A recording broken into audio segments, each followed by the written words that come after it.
Hello guys, magandang araw or magandang gabi kung saan man kayo naroon ngayon. Ako nga pala si Diggs, isang welder dito sa Canada. Gusto ko lang magbigay sa inyo guys ng tips kung kayo ay plano or gustong pumunta ng Canada, lalong lalo na pagdating sa pagmamaneho. Kasi karamihan sa lugar dito sa Canada ay walang mga public utility vehicles katulad ng train or hindi tulad sa atin na may jeep, may tricycle na madaling mag-commute.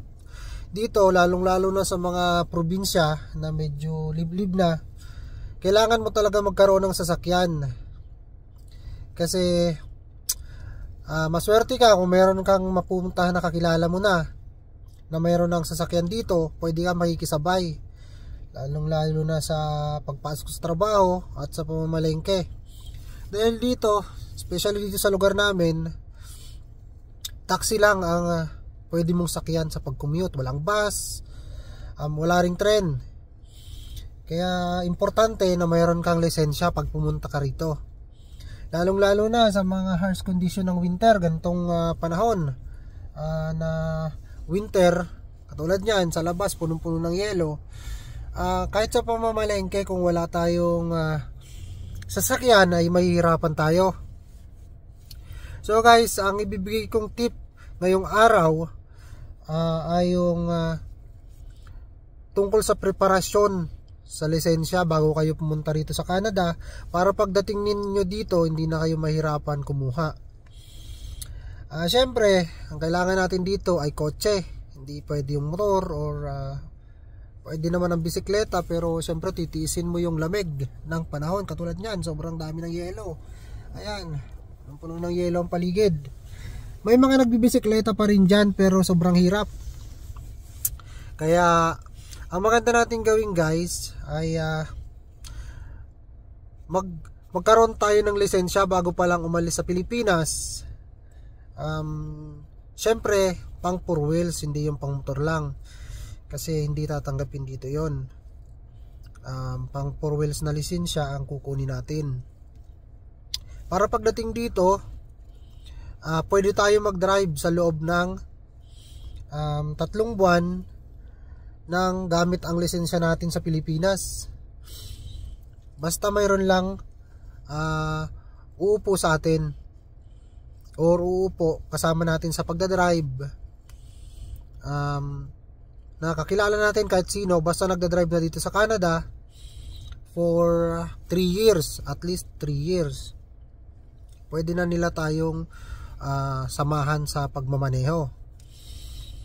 At kapag meron din tayong lisensya galing sa Pilipinas, ay pwede na rin tayong kumuha ng driving license agad-agad, basta makapasa tayo ng learners, na kung tawagin nila learners, yun yung exam na kinukuha.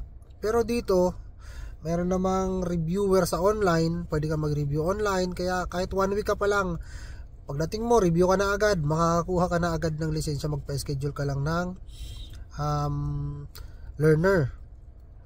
At pagkatapos noon, pag naipasa mo yon, pwede ka na ulit mag-schedule agad ng driving exam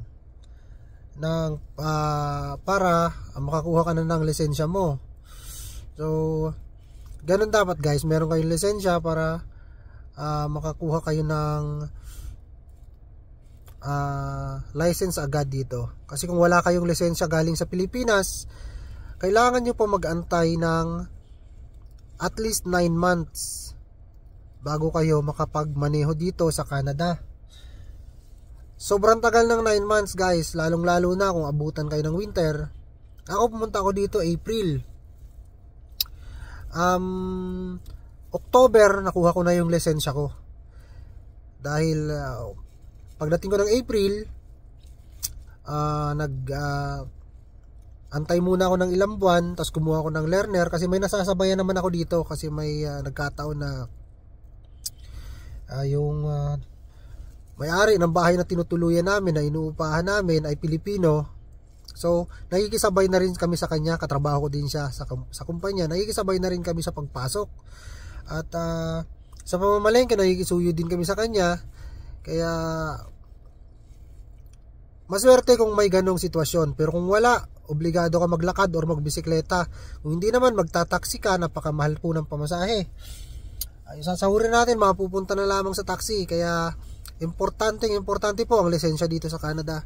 Kung kayo ay may planong pumunta dito, mahalaga na mag-prepare kayo ng lisensya para pagdating nyo dito ay meron na agad kayong makakakuha agad kayo ng lisensya. Madali lang kumuha ng lisensya dito. Unang-una i-exam muna kayo ng learner. Susunod ay practical driving na sa highway. Madali lang, 15 minutes lang na ikot sa highway. Basta goods ka, wala kang mga sobrang delikadong error, okay ka na, goods ka na, pwede ka na magmaneho. Yun lang ang may bibigay kong tips muna sa inyo guys ngayon tungkol sa pag mamaneho or pagkuha ng lisensya dito sa Canada. So kung inyong nagustuhan ng ating video, click na lamang ng likes at paki-subscribe na rin sa ating channel. Hanggang sa muli guys, maraming salamat.